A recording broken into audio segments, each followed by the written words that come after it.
What's happening, everybody? So in this video I want to talk about exhaust system options for your 6.4 liter 392 Hemi. Are they worth it? Well, let's start at the front of the car and chat about what you already have. So you've got a set of mid-length headers, something that's I don't even remember a car that's ever had mid-length headers in my life, but from the factory, that's a pretty serious performance mod in and of itself. Anyway, mid-length headers dumping into a set of catalytic converters, running through an X pipe, going through a set of straight-through mufflers, and then dumping out through a set of straight-through resonators. It's basically a straight-through system if you don't count the catalytic converters. So the aftermarket's basically fighting an uphill battle already to find a way to make a system that is going to significantly outperform your stock system as it sits already. Now, there are some options out there that will more or less either change the tone of the car, may give you a slightly better design in that X, although I don't really see any other X design being significantly better in terms of performance. There are some options out there that will eliminate the resonators for you. Basically, doesn't really gain you any performance, but you might drop somewhere around 20 pounds off the car. But that's about it. Now, I know that what a lot of guys like to do is they'll remove that center, that muffler from the car. And there's been some talk that there might be a performance loss or a power loss with the removal of that muffler. Well, in looking at the design of it, I'm kind of finding that claim a little hard to believe because your muffler that you have now is a straight through pipe. It's basically a pipe with a bunch of holes cut down the middle of it or on the sides of it. There are no chambers in these mufflers, so back pressure doesn't really exist through the system after the catalytic converters. So again, you're kind of at peak level as it sits.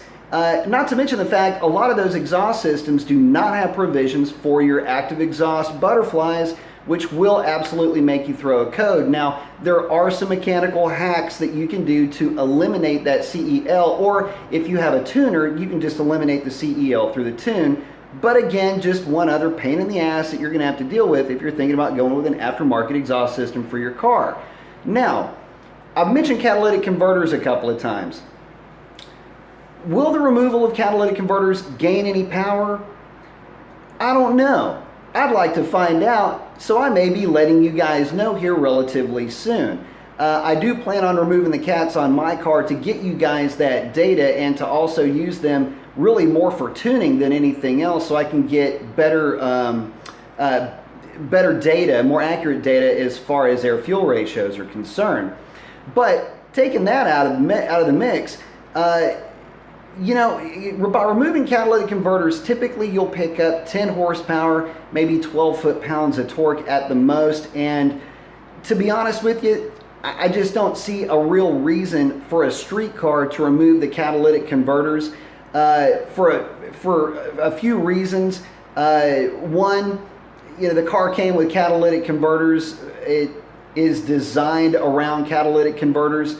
That's a real PC way of saying it's green, it's better for the environment. You're not going to pick up enough power and you're not going to shed enough weight to really justify removing catalytic converters if you're only doing it for a performance, from a performance standpoint. Catalytic converters have come a long way and they just don't really impede performance all that much. But we'll find out. I am looking forward to that testing for you guys. The data should be enlightening to say the least. Now, long tube headers, are they worth it? I think I've chatted a little bit about this before, but I'm not on that bandwagon. I had kind of toyed around with the idea of putting long tubes on the car, but the problem is that every time I started thinking about it, I got this pain in my ass, and it was coming from my wallet region. I don't see myself shelling out that kind of money. I might be a little bit too cheap to do it. The other thing is that a lot of times, in fact, every time I've seen long tubes on a car, they don't have catalytic converters. And you know, I'm kind of wondering, well, is the power gain that they've picked up due more to the tune, the removal of the cats, or a combination thereof? Well, I don't know, but I'd like to find out. So again, I am going to be going through that process. But getting back to it, will removing the mufflers take away any power? No. Will removing the resonators take out any power? No. You've already got a straight through exhaust system. If you want something that's going to sound a little bit better, there are options out there. I would advise against going with any system that uses a chambered muffler for your car, mainly because you have an X pipe, and X pipes as a rule work much better with a straight through flowing design. Chamber mufflers may do a little bit better with an H pipe. At least that's been my experience over the years, dyno testing and track testing different systems. So stay away from anything chambered like a Flowmaster or anything Flowmaster-ish. Just go with something that's a straight through design like a MagnaFlow or something along those lines. If you want to try to change the sound of your car, maybe get rid of the resonators, but that would be about as far as I would take it. You could always just remove the mufflers. It does get pretty loud, sounds pretty good too, but aside from that, I'd go ahead and stick with stock. But I'll let you guys know what I discover as I'm getting data, and I'll be posting up videos as I am doing the the dyno testing and possibly some track testing with those cats being removed. That's about it on my end. Let me know what you got in the works. Adios.